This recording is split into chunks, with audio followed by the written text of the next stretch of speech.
Hey guys, it's me here, Great Detainer again, checking out SCPs again. We're continuing with SCP-1, cause there are many of them, so yeah, gotta read them all. Gotta catch them all some action here.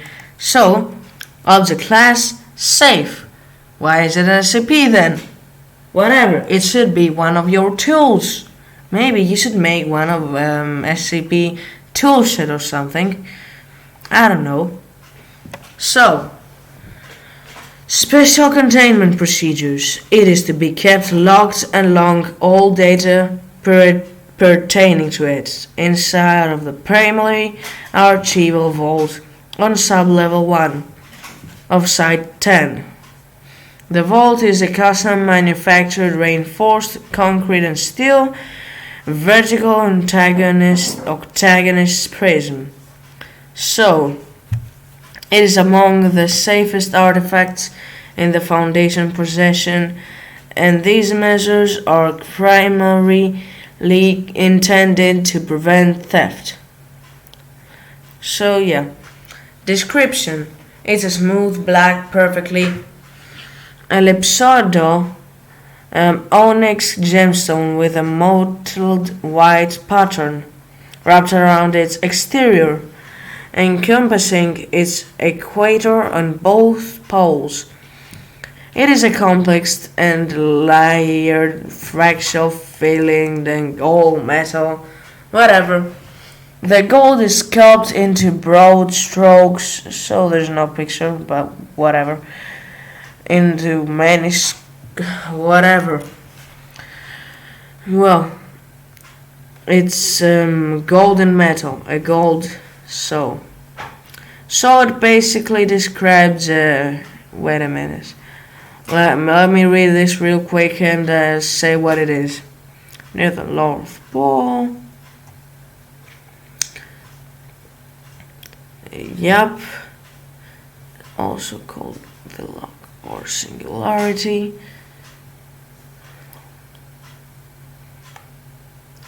So it's basically a golden lock. Yeah, that's basically what it is. A golden gemstone.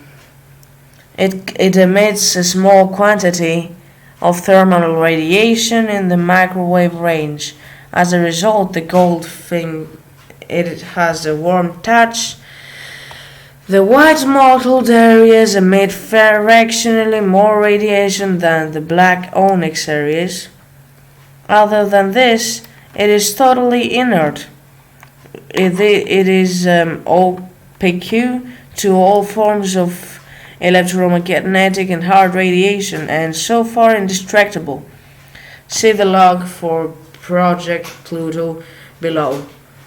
Its onyx gold composition is guessed from visual inspection, since the taking samples from chemical analysis have proven impossible. Project Pluto Master Log.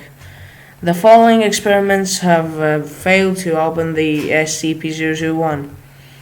So, lockpicking, brute force assault with hammer, chisel, bolt cutters, welding cords, bandsaw, etc.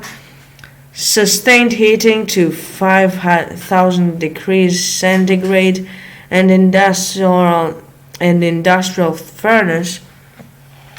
Artifact is reflected all thermal energy.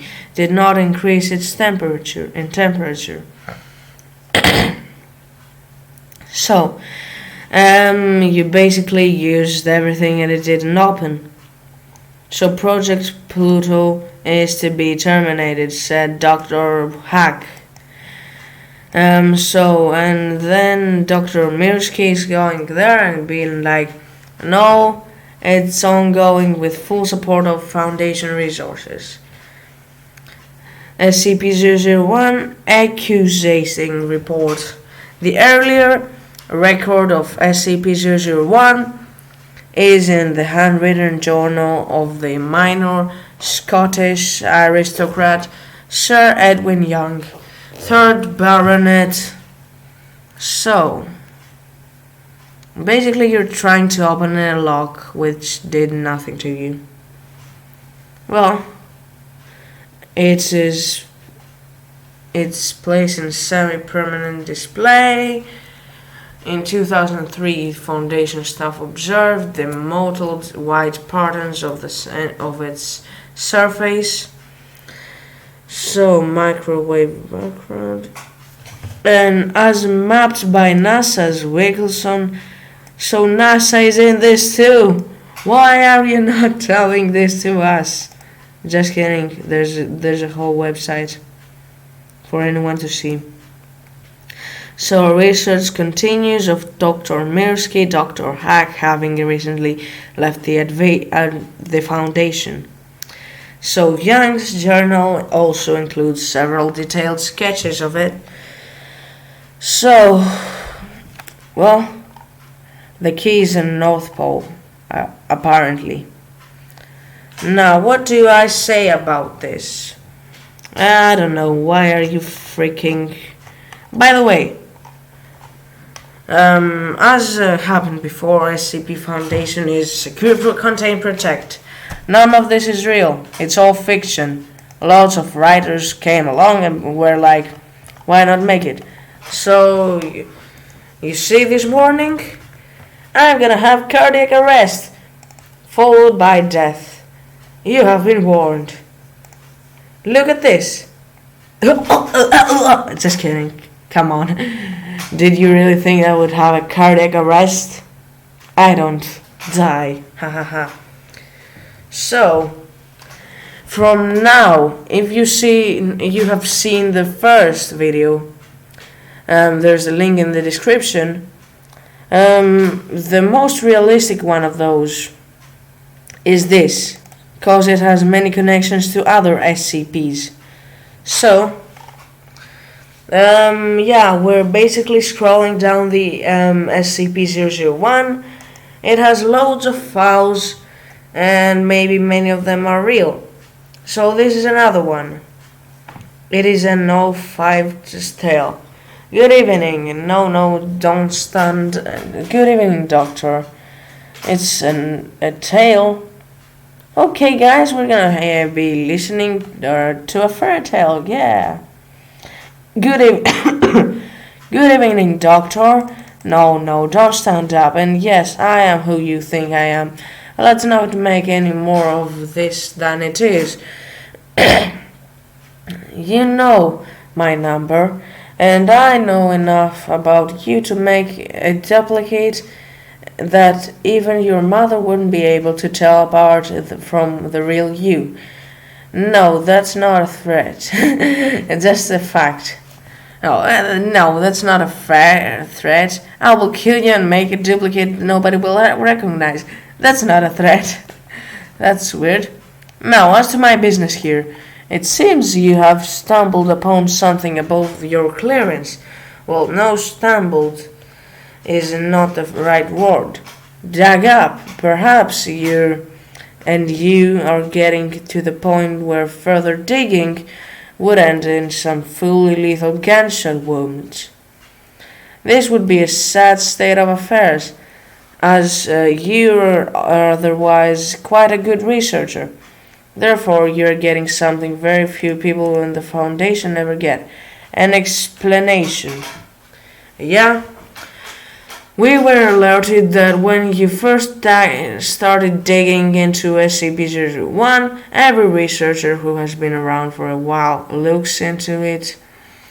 Most are satisfied when they uncover the angle with the flaming shot. It's buried under enough levels. But then you started looking into the factory, and that is when I knew you wouldn't stop. So here it is, plain and simple. The factory is SCP-001, but it will never be written up. It was a choice I made early on the creation of the Foundation, and a choice I still stand by. You researchers are far too curious. I am not sure which scares me worse: that we will never understand the factory, or that one day we will. Well, I'm sure you're eager to learn more than me, to learn more.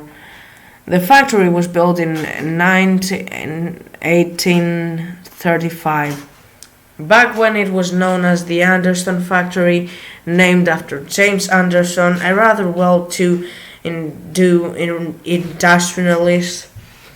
It was built we'll just say America, and was the largest factory yet designed, a good mile across its widest. 3 stories tall throughout, with a special 7-story tower with the front gate of that Anderson lived in.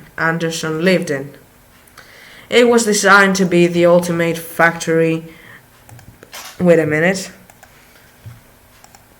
It was designed to be the best factory people could be born, work, live, and die without ever leaving the confines of the factory. And work they did on everything from cattle raising and slaughtering to textiles to everything else under the sun. So it's a factory. You say that it's a factory. Now, no one knows if he was a Satan worshipper. It's just as completely as likely as he followed some kind of pagan gods. So it's basically now you're like, he created a factory for Satan or something, I don't know. I don't really have any idea what this is. It's just as likely as they followed some sort of pagan gods, I don't know what that is. What is known that he was very exact in the building of his factory and in the placement of his machinery within it.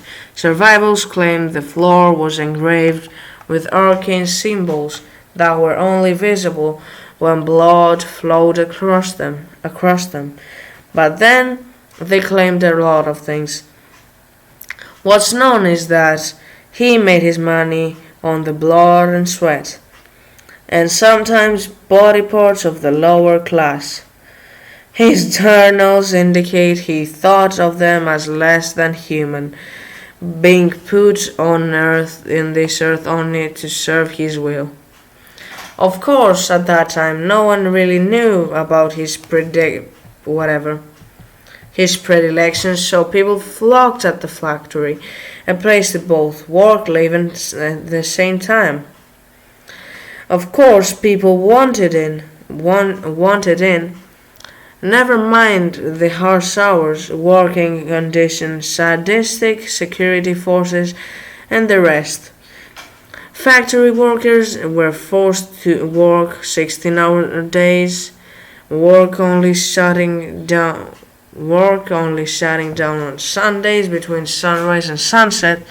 Workers were not given individual rooms, instead sharing rooms with 8 other people, sleeping in shifts of 3. And medical attention was unheard of. Even if you were injured in the course of your duties, which most people were, you were expected to just keep working.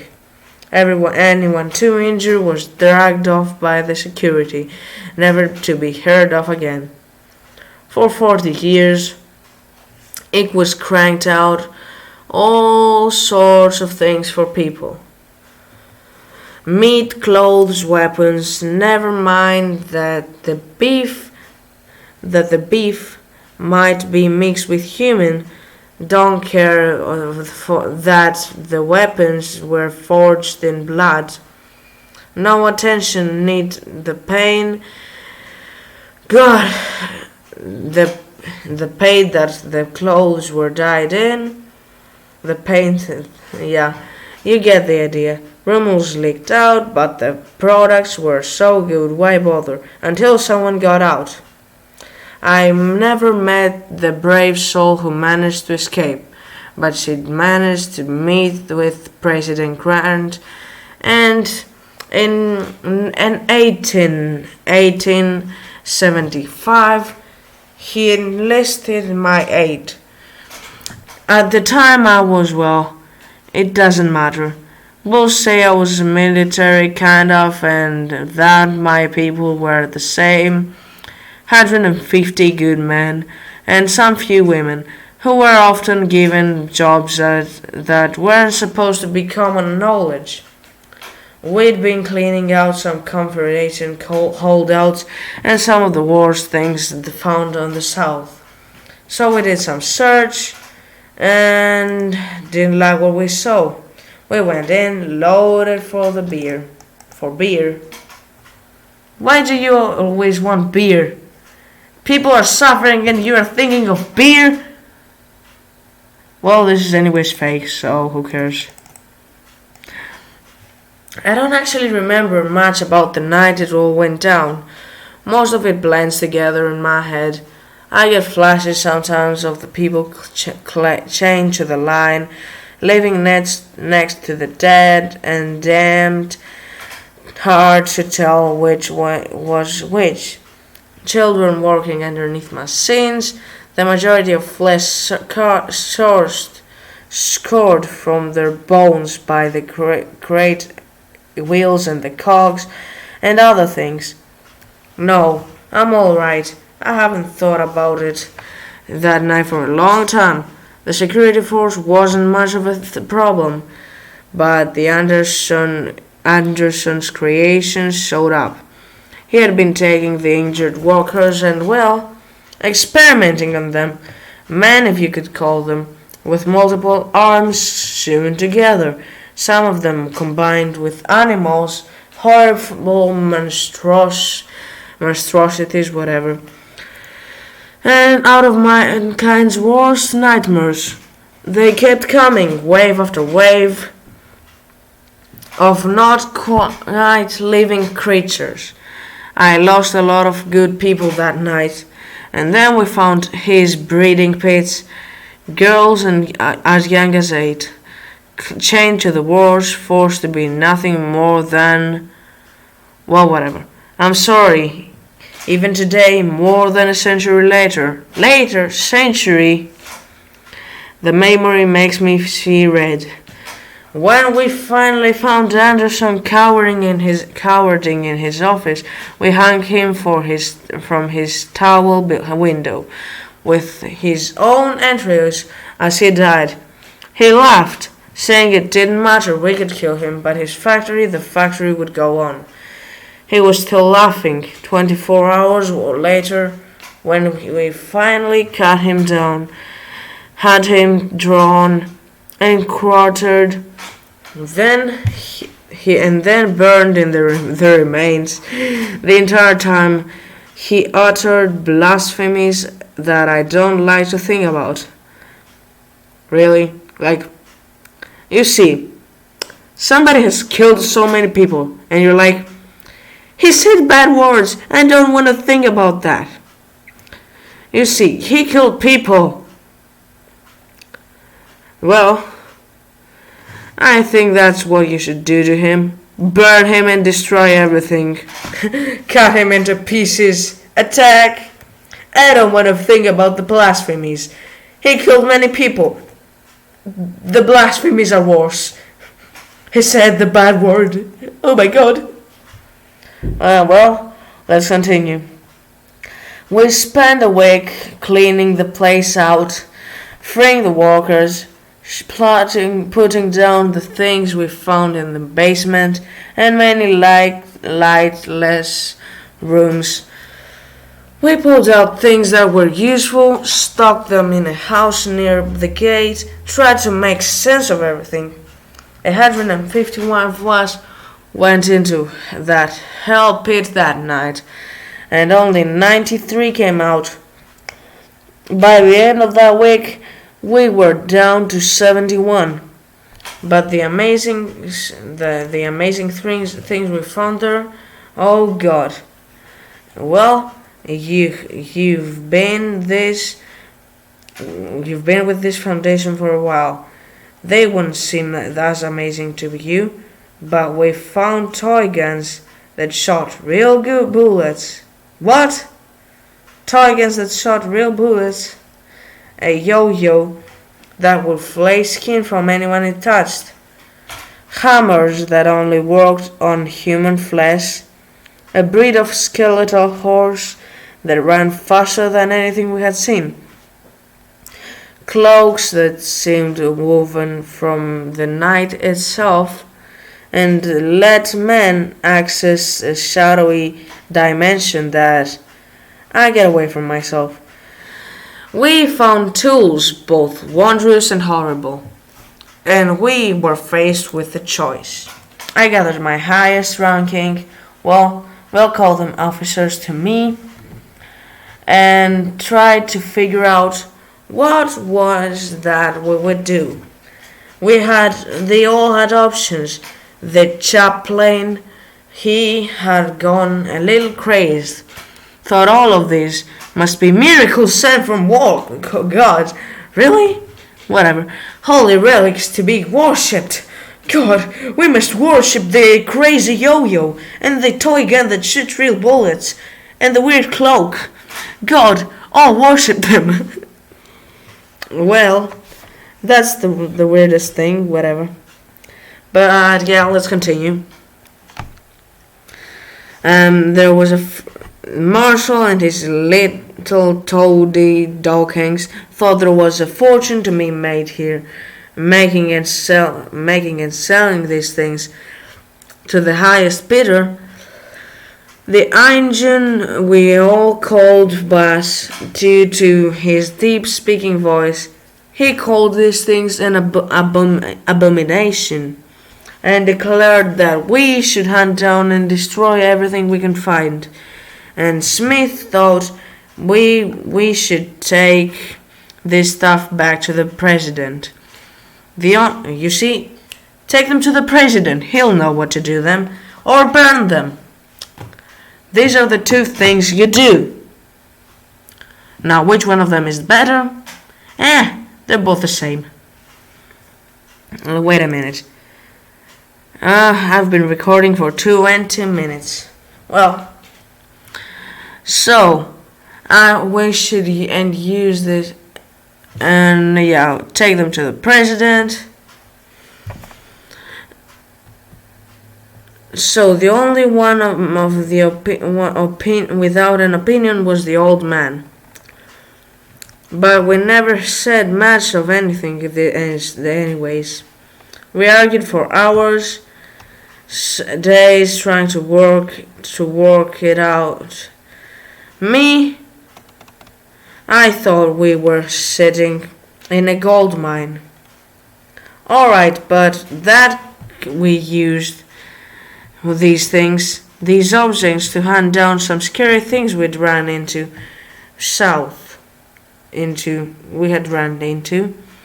Yeah, that would be cool. Become master hunters, or even better, the SCP people. Yeah, whatever.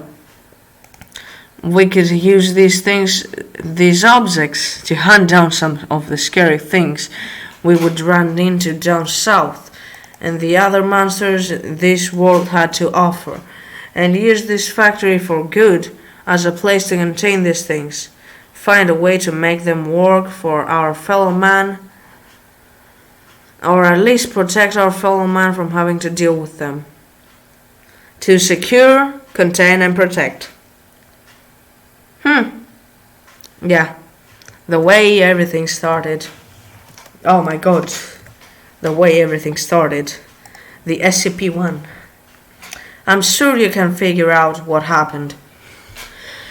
The chaplain snuck away in the night with his devotes, taking a couple of small items with him. Molson we kicked out when we found him, abusing his authority. He promised he'll get revenge. And that little Dawkins stuff let the rest of the rook with some of the juicier items. Bass and his people tried to light up the whole damn thing on fire. When we just left, then we just left when it didn't work, and Smith left to report back on the president. I did manage to get him to promise me he would tell Grant the factory had been destroyed. I had big plans for that place. Of course. Whatever. Of course. It was kinda hard to follow through on these big plans when you have 20 other people, when you only have 20 other people to 12 other people to work with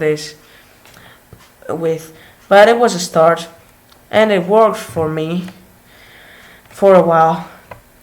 We had these amazing toys, and finding people to work with wasn't easy.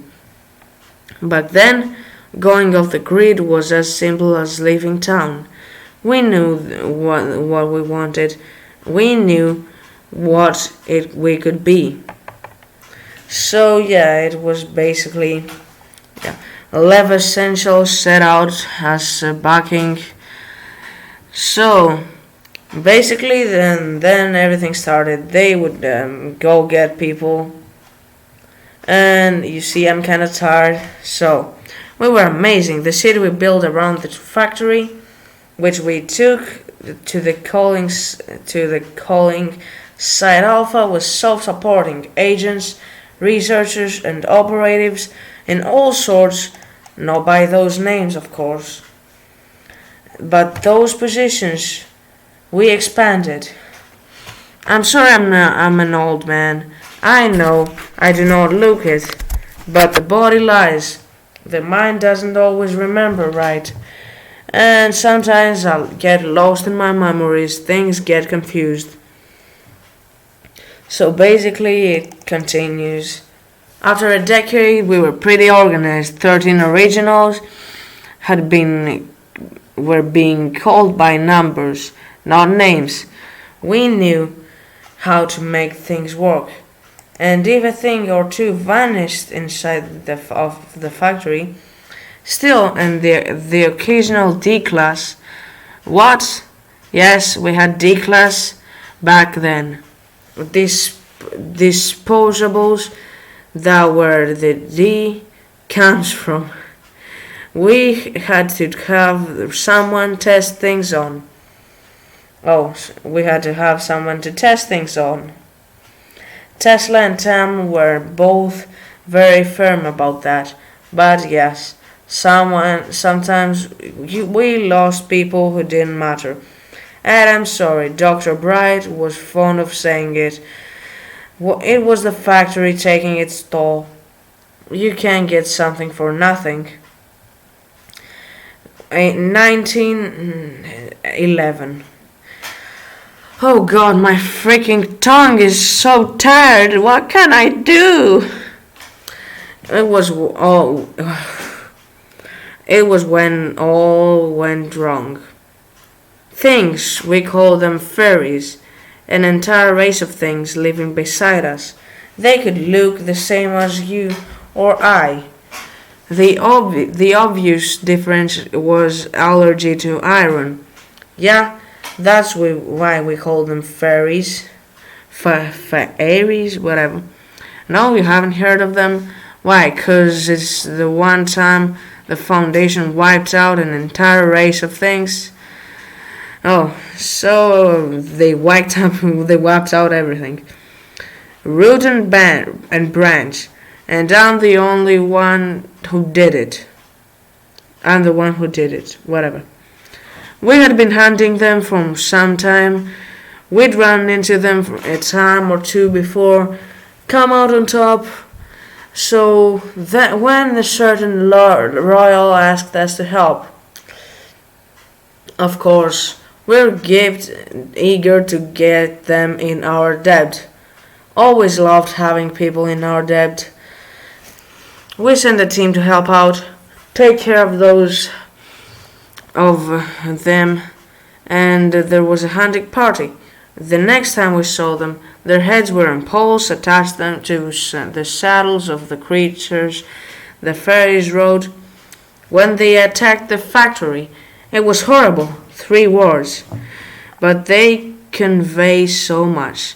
I'm sorry. Please give me a moment. I've told you this part of to anyone. You should consider yourself lucky. And if you ever tell anyone of anything that I'm telling to you, I will not just kill you, but everyone who shares your DNA in the worst ways possible. You think procedure 110 Montag was a walk in the park and tell to what I do to you. So basically the guy is threatening everything to him that the guy has. So we lost. Things came, they destroyed us.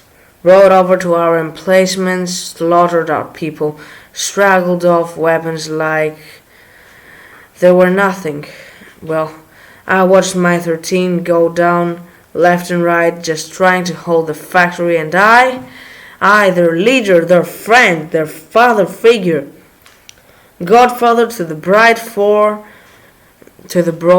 four young children, confident, sometimes lover, and always the confessor. I ran like a scared little schoolboy, deep into the dark guts of the factory. I was cased by the things, always just one step ahead. I could hear them behind me, feel their breath upon my neck, and I came to a door I had never seen before, a bronze one, covered in Arabic script of some sort. I had never seen one of these languages, especially not the curvy bullfrig the Muslims use. I didn't really care. They were coming for me, and I threw the door open and I dived into it. Everything in there was different. A feeling of peace, nothing could hurt me here. The light was dark red, but it still felt right. My ears were filled with their steady thrumming of a gigantic heartbeat. And right in front of me were the remains of Anderson. It spoke to me then, but it will be damned if I could tell you exactly what it saw. So, what it told me was more meaning than exact. It offered me hope. It told me that each of the things we had used from the factory, no matter not what we did with them, fed it, helped it grow. But if the fairies took the factory, they would destroy it. And we couldn't have that. It offered me a deal. It could improve this event. Make it have never happened. All I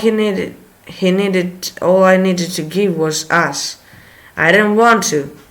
I knew it was a bad idea, but then I saw them again. My family, my friends, dead. Dead by the hands of those bastards. Bees. Yeah. Just bees. I agreed. It smiled, and I found myself once more upon the ramparts, watching the horde of fairies crest the hill. My foundation alive once more. In my hands was a weapon. I won't bore you with the details, but we slaughtered them. Yay, we slaughtered these things. And with these new weapons continued to slaughter them everywhere they lived, everywhere they bred. My fellow 05s questioned my decision, thinking we should save some in case we might ever need them. I overruled them. We moved away from the factory, shut it down, moved our things out of there, changed the name from things to Special Containment Protocols, SCP. Yeah, and that's how SCP was born, I guess. focusing on and containing them, not anything else. The others were curious but understood I have my reasons.